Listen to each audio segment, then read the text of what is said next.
Meus irmãos, a todos nosso bom dia. Mais uma vez temos o privilégio de estudar um pouco mais da Palavra de Deus.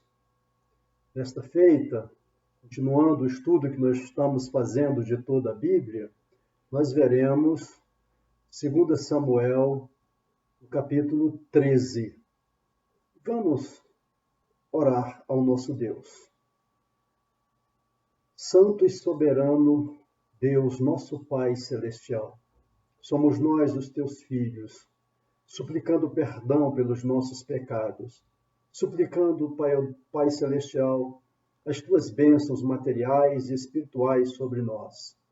Pai Celestial, vamos iniciar mais um estudo da tua palavra e queremos a compreensão dela por meio do teu Espírito Santo. Age em nós mais uma vez, pois nós suplicamos esta bênção no nome de Jesus. Amém. Meus irmãos, no domingo passado, nós vimos o capítulo 12 de 2 Samuel, quando Natã, o profeta Natã, repreendeu Davi por conta do pecado de Davi, por conta do sexo fora do casamento e também por ter praticamente cometido um assassinato contra o marido da mulher com quem ele manteve aquela relação. Muito bem, hoje nós veremos o capítulo 13 de 2 Samuel, e nesse capítulo está registrado o incesto de Amnon contra Tamar, sua meia-irmã. Tamar era meia-irmã de Amnon. E esse fato deu início a uma série de acontecimentos que dominam o final do reinado de Davi. Muito bem. Em 2 Samuel 13, os versos 1 e 2, nós vemos que Absalão, filho de Davi, que era filho de Davi com Maaca, Absalão, filho de Davi com Maaca, era mãe de Absalão, era irmão de Tamar. Absalão, irmão de Tamar. Amnon era o filho de Davi com Ainoã. Amnon viu-se apaixonado por Tamar, sua meia-irmã, a ponto de adoecer, tanto que outras pessoas perceberam a mudança em sua aparência. Tamanho era o que ele estava chamando de amor, que chegou a adoecer. Amnon chegou a adoecer por conta desse amor e da sua meia-irmã. Muito bem. Amnon, nos versos de 2 a 6, os irmãos podem ver aí nos versos de 2 a 6, Amnon foi encorajado por Jonadab a um encontro privado com Tamar. Meus irmãos, Amnon foi então encorajado por seu primo Jonadab. Jonadab era primo de Amnon, a cometer um pecado de natureza sexual e preparou todo um estratagema para sua execução daquele que seria mais um pecado na família de Davi. E é interessante notar que toda aquela conversa de Jonadab com Amnon, eles prepararam uma situação que nós veremos nos versos seguintes, para que Amnon ficasse a sós com Tamar. Muito bem. E nos versos de 7 a 9, nós temos que Tamar consentiu em ir à casa de Amnon para convencer um inválido, entre aspas, a comer o delicioso alimento que ela prepararia. Então, ela foi ali com a melhor das intenções, preparar aquele alimento que ele pediu que ela fosse lá preparar, e ele então ficou lá na sua cama, acamado, como se realmente estivesse doente, estivesse passando mal, e aí, nesse instante, Amnon fica olhando Tamar, preparando aquela alimentação, e se fazia de inválido, muito debilitado mesmo. E Tamar, com a melhor das intenções, para atender o pedido daquele meio-irmão, ela vai na casa de Amnon, e ali ela prepara aquela alimentação. Muito bem.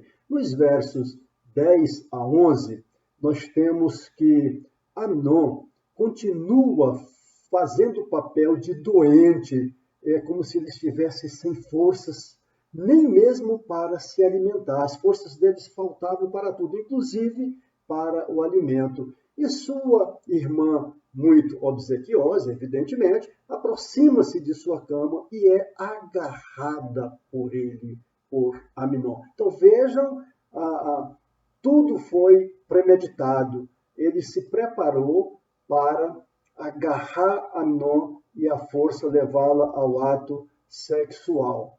Muito bem, e dos versos de 12 a 14, nós temos nesses versos Tamar se recusa à ação de Amnon e argumenta que a opinião pública de Israel era contrária ao estupro, que ela não teria nenhum futuro, e nem ele, porque seria considerado um dos loucos.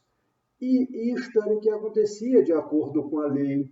Ela estaria totalmente sem futuro, de um casamento organizado, arrumado direitinho, e ele seria considerado um louco por cometer aquele ato sexual fora do casamento. E nós temos que finalmente, ele fez a sugestão a Amnon, ela, na verdade foi ela, finalmente ela, a Tamar, ela faz uma sugestão, quando ela foi agarrada, ela faz uma sugestão a Amnon para ele pedir sua mão a Davi e casar-se com ela. Então, naquele momento em que ele estava agarrando, mesmo assim, ela ainda diz a ele, olha, precisa ser assim, peça a minha mão ao pai dela, que era Davi, o rei Davi. Embora Levítico 18:9 proibisse uma união assim, de parentes, seria preferível ao estupro. Mesmo assim, ele não aceitou. E ainda tinha aí um precedente, Se Sara era meia-irmã de Abraão, havia esse precedente. Todos os argumentos foram inúteis diante da paixão de Amnon, que a violentou. Muito bem. E no verso 15, nós temos aí a repetida mudança de amor para ódio e rejeição. Olha o que ele diz no verso 15: levanta-te, vai embora. É cruel, meus irmãos, acima de tudo para Tamar. Ela se sentiu ali um verdadeiro lixo. De repente, Amnon demonstrava um amor profundo. Agora, depois de satisfeita sua vontade, seu desejo sexual na marra, nós chamamos de estupro, ele simplesmente manda aquela, levanta-te, vai embora. Inclusive, ao sair, a porta bateu-se, depois que ela saiu, como uma forma de dizer, olha, você não tem valor nenhum para mim. E aqui, nós já podemos tirar uma lição muito importante. O amor é diferente de paixão. Amnon mostrou que ele estava possuído pela paixão, pois o amor é paciente, a paixão exige satisfação imediata. O amor é gentil, a paixão cruel. O sentimento dos que não podem esperar não é amor verdadeiro. Vejam como é importante.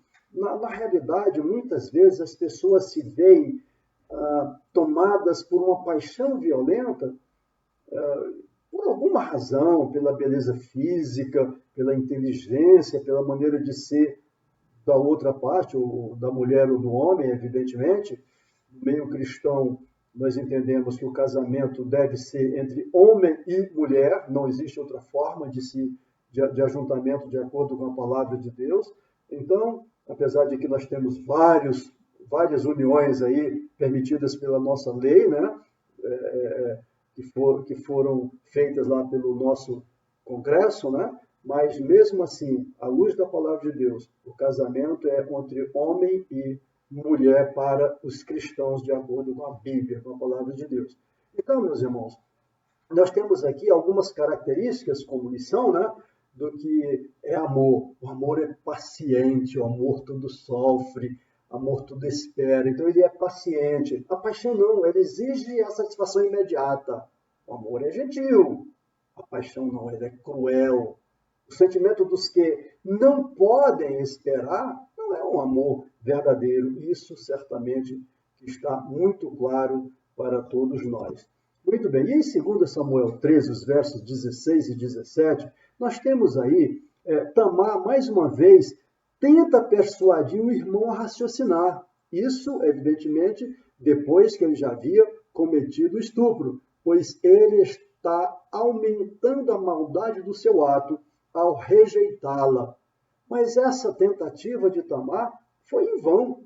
Simplesmente ele não quis sequer ouvir os argumentos de Tamar. Muito bem. Nos versos 18 e 19, nos falam da vestimenta de Tamar, né? E Tamar estava vestida como uma filha solteira do rei, um vestido muito colorido, cheio de várias cores, enfim. Mas tudo o que o vestido representava havia desaparecido para sempre. O sentimento de Tamar era tão grande como o de quem está em luto, tendo aquele sentimento de luto. As vestes rasgadas e seus gritos descreviam a terrível perda pela qual ela tinha passado. E quando ela deixou a casa de Amnon, ela saiu, rasgou as suas vestes e colocava a mão na cabeça e gritava desesperadamente. Foi esse o comportamento de Tamar, demonstrando o grande mal, a grande perversidade que tinha sido cometido contra ela, contra Tamar. Muito bem. E nos versos de 20 a 22, nós temos Absalão presumiu o que havia acontecido e fez o melhor para consolá-la e deixou implícito que ela não deveria chamar por justiça, mas deixar a questão com ele. Então, nesse momento, quando Absalão, que era irmão de Tamar, viu o que ela estava passando, como ela estava se comportando, aquela demonstração, aquela exteriorização daquele sentimento profundo de tristeza na vida dela, Absalão se aproxima dela, tenta consolar Tamar e diz, olha, não clame por justiça. Ficou implícito isso, ele não chegou a dizer, não está registrado assim no verso, você vai ler e vai entender isso, mas não está registrado, mas ficou implícito. E também Davi reagiu irado à ofensa. Quando Davi soube, ele ficou muito irado.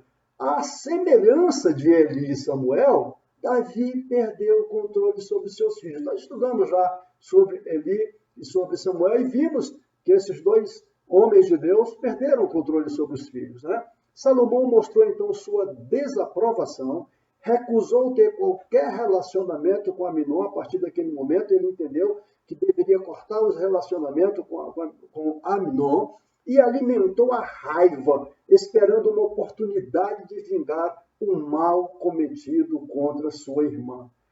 Isto ficou na mente de Salomão e ele começou então a bolar uma forma de vingar-se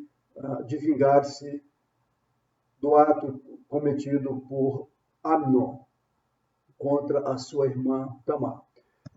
E no verso 23, nós temos aí decorridos 2 anos, já se tinham passado 2 anos daquela violência, né, contra Tamar. Davi e os demais teriam esquecido o ocorrido com Tamar. Claro, passou o tempo, Davi já tinha caído no esquecimento, aquele acontecimento, mas não para Absalão. Absalão continuou alimentando lá na sua mente o desejo de vingança. E agora ele tinha pronto os seus planos. Chegou o momento da tosquia de ovelhas lá Absalão, então, era uma festa, era um banquete que era dado com as tosquias de ovelhas, e era considerado uma época própria para comemorações. Minha gente, lá em Gênesis 38, os versos 12 e 13 falam sobre a tosquia de ovelhas. As ovelhas de Absalão estavam sendo tosquiadas e ele convidou todos os filhos do rei, inclusive Davi também foi convidado. Então, todos os irmãos de Absalão, ele convidou, todos os irmãos, os filhos do rei, e também o próprio Davi. Só que Davi, por razões outras, não pôde comparecer àquele banquete, não compareceu àquele banquete. Muito bem. E nos versos de 24 a 29, nós temos aí que Davi, confirma o que nós acabamos de dizer, Davi não comparece ao banquete, mas autoriza seus filhos a irem. Naquele banquete, Aminon foi assassinado e os outros príncipes foram embora, fugindo de Absalão. Muito bem.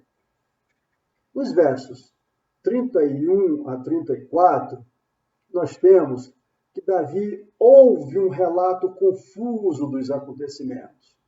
Ele é tomado de profunda tristeza. Por quê? O que houve neste momento? Nesse momento chegaram algumas pessoas que não tinham entendido e não tinham certo o que tinha acontecido e foram dizer a Davi que todos os filhos de Davi tinham sido assassinados. Mas quando Davi recebe essa notícia, um tanto confusa ainda, de imediato Jonadab, aquele que aconselhou Aminon a levar Tamar na casa de Aminon, Jonadab diz a Davi que somente Aminon havia morrido.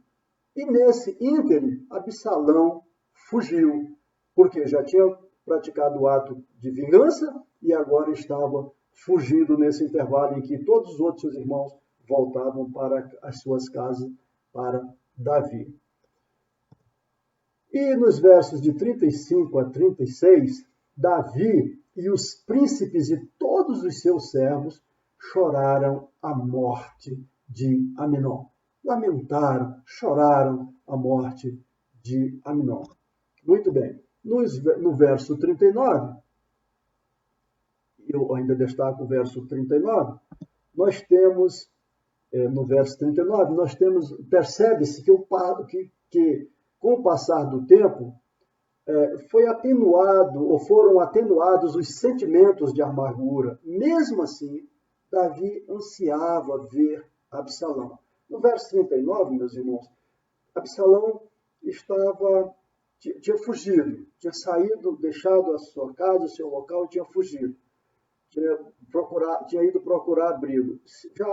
Já se tinham passado 2 anos. E Davi ansiava voltar a ver o seu filho, mas não o chamava de volta.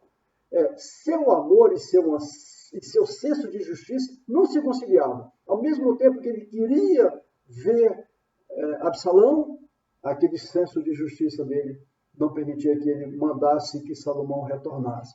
A profecia de Natã, de que a espada jamais se afastaria da casa de Davi, estava se cumprindo na experiência do rei.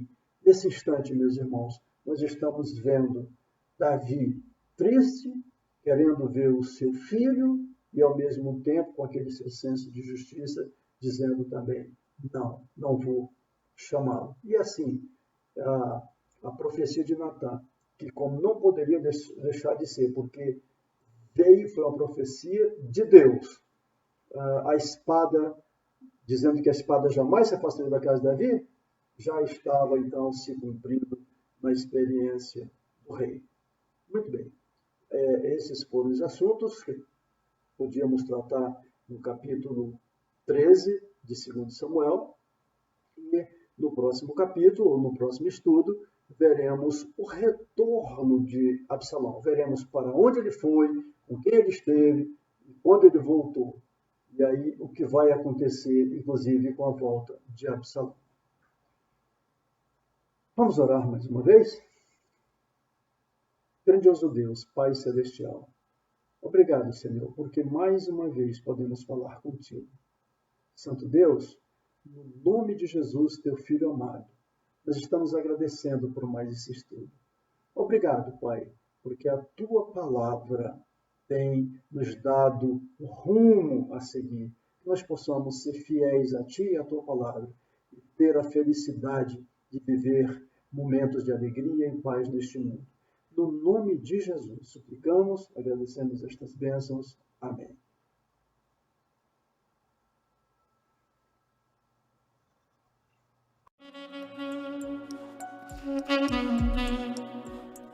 Thank you.